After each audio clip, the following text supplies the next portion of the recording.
The big story, brushing aside reservations of Patriarch L.K. Advani and some other senior leaders, the BJP today anointed Narendra Modi as chairman of its election campaign committee for the...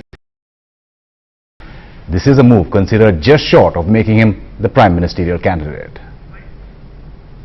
Gujarat के मुख्यमंत्री श्री नरेंद्र मोदी को चुनाव अभियान समिति का chairman घोषित किया है और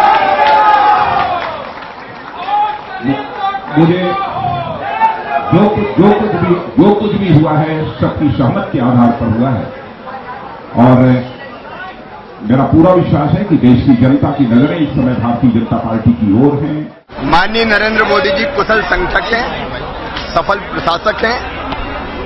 उनके नेतृत्व में लगातार गुजरात में हैट्रिक भारतीय जनता पार्टी ने लगाई है और इलेक्शन मैनेजमेंट के उनसे जानकार बहुत कम है। माननीय आडवाणी जी के मार्गदर्शन में उनसे मार्गदर्शन लेकर माननीय अध्यक्ष जी ने सब वरिष्ठों से चर्चा कर जो फैसला किया है उस फैसले का लाभ न केवल भारतीय जनता पार्टी को मिलेगा बल्कि पूरे देश को मिलेगा।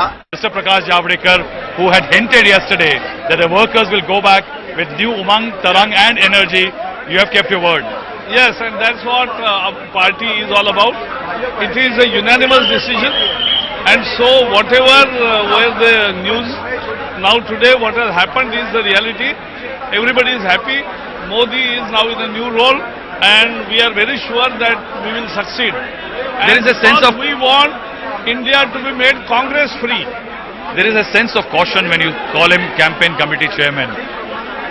A leader of, as a leader could, there is a bit of a delay, or there was a rethink that this is the most suitable thing to do right now?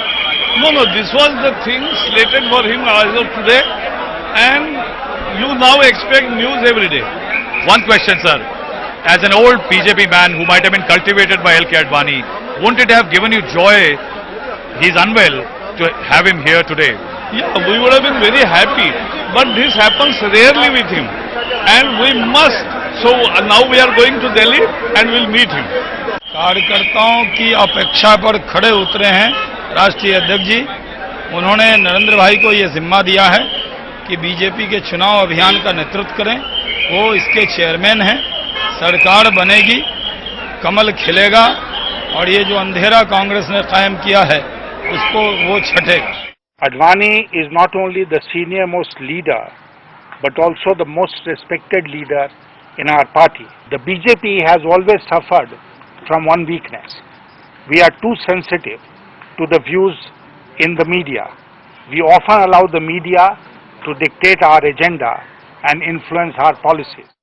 यशस्वी मुख्यमंत्री नरेंद्र मोदी, इनके ऊपर पार्टी के election campaign committee और management committee का जिम्मेदारी उनको दी है और मेरा विश्वास है कि उनके नेतृत्व में निश्चित रूप से चुनाव के दृष्टि से पार्टी तैयारी करेगी और बहुत अच्छी सफलता आने वाले लोकसभा में हासिल करेगी, ऐसा मुझे विश्वास है।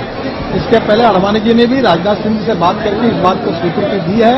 मीडिया में जिस प्रकार की बातें चल रही है वो बुनियाद है, इसको वस्तुस्थिति का आधार नहीं है। Reactions from the Congress also coming in saying this move would destroy the BJP. इस पार्टी का नेता अपनी ही पार्टी में सभी को स्वीकार न हो, वो इस देश का, समूचे देश का नेतृत्व कैसे कर पाएगा? मैं जानता हूं गोवा की ये बैठक भारतीय जनता पार्टी को सशक्त नहीं बल्कि विभाजित करके छोड़ेगी। जो सांप्रदायिक संगठनों से जुड़ा हुआ हो, जो घृणा की राजनीति करता हो, वो चाहे मोदी हो या कोई और, ये सब एक ही थैली के चट्टे बट्टे।